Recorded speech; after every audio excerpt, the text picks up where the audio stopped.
episode of Inside the Capitol. I'm Maggee, a policy associate here at the Minnesota Catholic Conference. I'm Jason Adkins, executive director. It's great to be with you again for another show.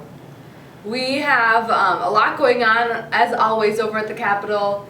This week, one of the main things we're going to focus on in our update to you guys is what's happening with the non-public pupil aid.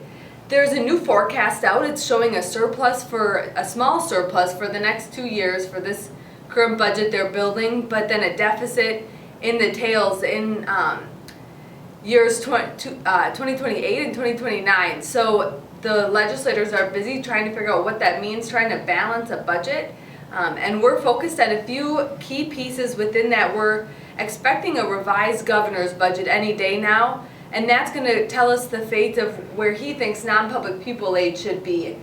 That is funding. Jason's going to tell us more about that, but funding for our non-public students who go to non-public schools. And we've been getting a lot of questions about that and about, what that funding means, what really happens with those dollars, and we just want to take some time to be able to dive into that and answer the questions that have been coming our way on this proposal that we've been talking quite a bit about. So, Jason, a number of questions. Let's start off first. Why is Governor Walz proposing to eliminate this funding? Well, the reason that his administration has given to us is that precisely because of the challenges that you mentioned in what's called the out years of the budget forecast.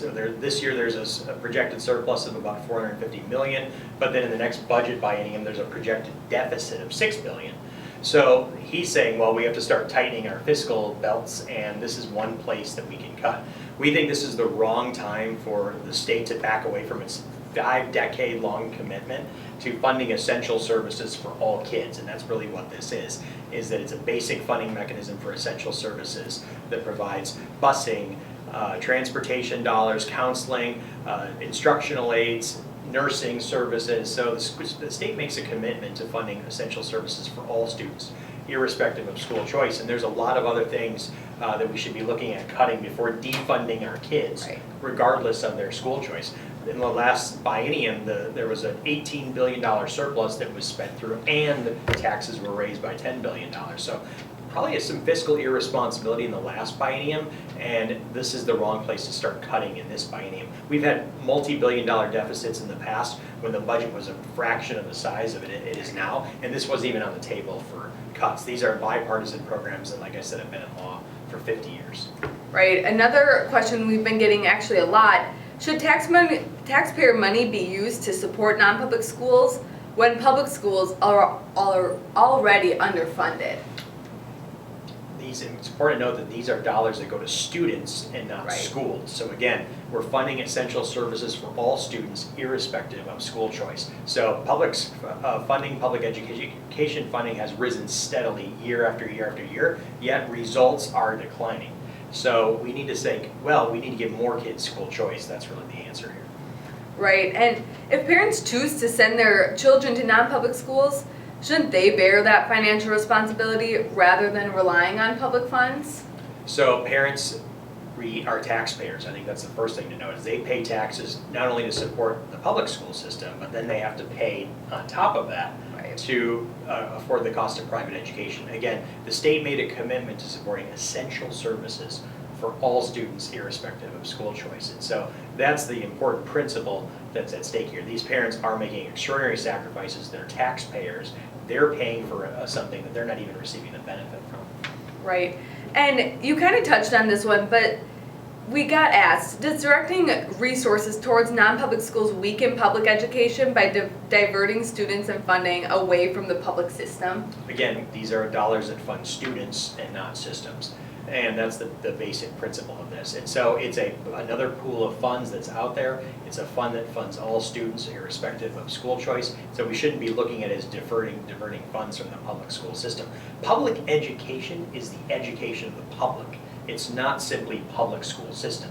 So we want to make sure that all students, regardless of their school choice, have these basic services out there. And we have to think of public education more broadly. We're all in this together. There doesn't have to be a competition between public and private schools.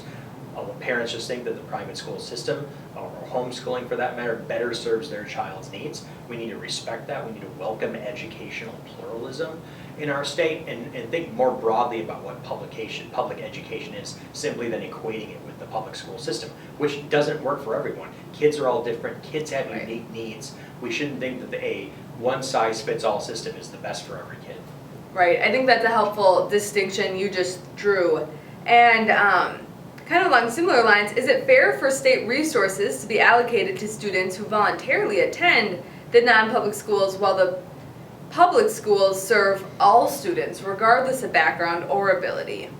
Well, our schools, our non-public schools and our Catholic schools serve all kinds of students regardless of ability. We have a whole system of schools in the Archdiocese, for example, called the Drexel Public Schools that primarily is focused on serving socioeconomically disadvantaged kids. So again, the state in statute 123B.40, you can go read it for yourself, makes this commitment, again, to all students to funding busing services. There are a lot of kids in our Catholic schools, for example, who are low family incomes, who rely on the busing transportation to get to a school that suits their needs.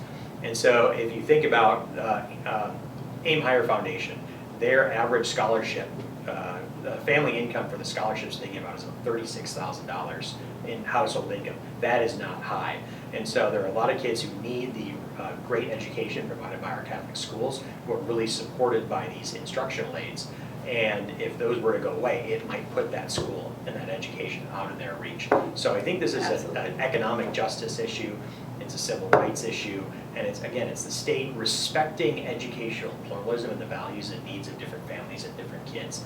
And cutting that funding really walks back that commitment and says, we're only going to support you if you use our preferred vendor, our preferred provider. And I think, frankly, that's wrong. Yeah. Switching gears a little bit, have the court rulings consistently upheld or struck down state-funded aid for non-public school students? And what does that mean for future challenges?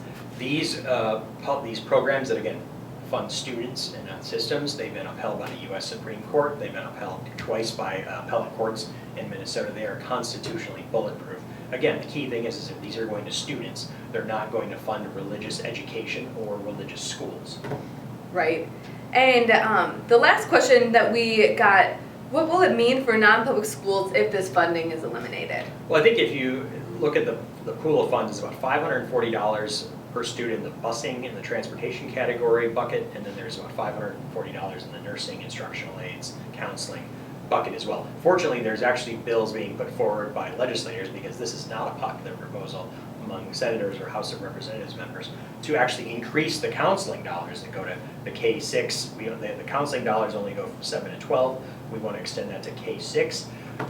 There's bills to do that, and we're excited about that. I think that's great. But if you look at those two buckets of money, if you take advantage of both those pools of funds, it's $1,000 a student. If those dollars go away, the school is going to have to provide those services, and what does that mean? Raise tuition, increase their fundraising, and there's only so much dollars you can squeeze out of your donors, right? And so it's going to really put a strain on non-public schools, and we're concerned it's going to put non-public education out of the reach of more people who can't afford it already and who are served by these important instructional aids. So this is a really, really big issue. It's about $100 million pool of funds over the course of the legislative biennium. It's just 1/2% of the overall education budget. I'll say that again, 1/2% goes to non-public school students. So this is not the place we should be cutting. Meanwhile, the Walz administration has proposed expanding sort of the educational bureaucracy in the Department of Education. So again, what are our priorities here? We need to be focused on, and recognizing that the fiscal forecast is cloudy, we really need to be focused on funding things that serve people directly and serve direct student needs. There's all kinds of funding streams and grant programs that are being proposed, all kinds of tax benefits that benefit this group or that group, but how are we supporting all of our kids irrespective of their school choice? And that's the principle at stake here. Right, and this is a big priority that we've been talking a lot about. We've put out action alerts. All of our Catholic Advocacy Network members have been really engaged on this issue, which is great to see. Our principals have been engaged, and we need to keep talking about this and seeing what will happen, especially in this governor's revised budget that we expect to see here in the coming days or week. And with that, there's a few other things happening at the Capitol. Of course, the last kind of piece of the puzzle is getting put in this week with an election to seat someone in District 40B. So that will determine who has control of the House. So we're looking forward to seeing the outcome of that election. And then, Jason, what's happening at the federal level? What are we doing there? Well, again, on the education theme, the Education Choice for Children Act, this should be a broad national school choice program that would provide tax credits for people who donate to scholarship granting organizations like the Aim Higher Foundation, for example.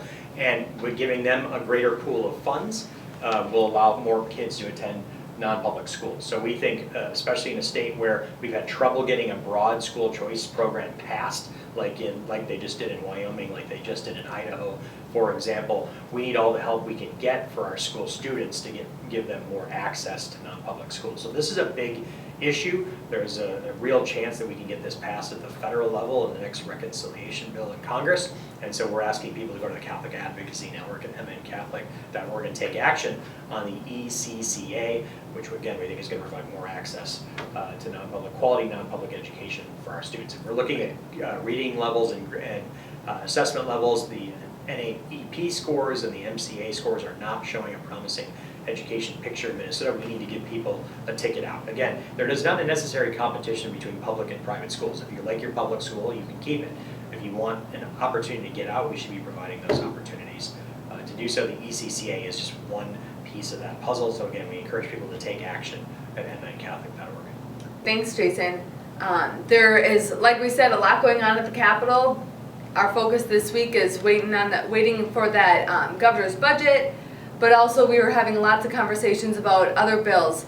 But we're going to leave it at that for this week. I think that's the most important thing, to answer the questions that we've been getting. We love when you guys all send in feedback via our contact form or by replying to our emails, so we know what issues that you're caring about and what your questions are. So keep that feedback coming. And with that, we'll see you next week on next week's edition of Inside the Capitol. Thank you.